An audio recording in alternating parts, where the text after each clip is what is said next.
the Streamlined Weatherization Improvements for Tomorrow project, or SWIFT for short.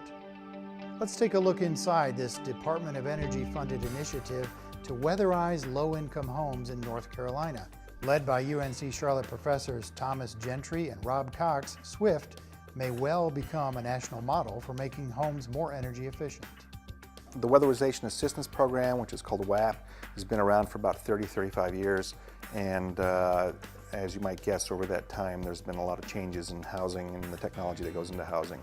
So the U.S. Department of Energy put out an RFP for a program called WIP, which is Weatherization Innovation Pilot Program, and have organizations develop a new weatherization program, which is what we've submitted. Our SWIFT program, which stands for Streamlined Weatherization and Improvements for Tomorrow. There's a lot of acronyms involved in this industry. We were one of 16 grantees chosen to be funded for this project, and the only academic institution to receive funding for this. Ours tends to be fairly heavy in terms of the research. We're focusing on both the technology and in education for the homeowners. Our goal is to weatherize 800 low-income houses throughout North Carolina. Those are actually to serve more as basically our laboratory in terms of developing the program and evaluating the program.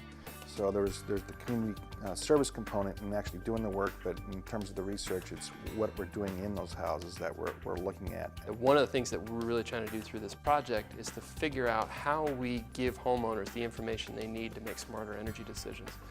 For the low-income customers, it's a huge deal, and that's one of the things that's been very positive about this program. So we're trying to use the research that we've done to be able to figure out how to best interact with these homeowners. The educational component has got a couple different facets to it. We're installing real-time power monitors in the house so that the homeowner can actually see how they're using energy in the house. We have two basic types of partners. We have the leveraged partners, and the reason why we have them is that DOE strongly requested that for every federal dollar that we spend on the project, that we leverage $3 in funds or in-kind services. So the leverage partners include Lowe's Home Improvement Center, who's given us a substantial discount on the materials, North Carolina Housing Finance Agency, which is providing forgivable loans to the homeowners, and Habitat for Humanity. They're providing volunteer labor, access to the homeowners, some of their staff time, but they're a big part of the project. So those are our leverage partners, and then the folks from Energy Inc. who are providing the TED devices, they're also providing those at a discount. And then we have our small business partners, which are the contractors that are in this project, and that involves Sheer Comm and Shake the Lake.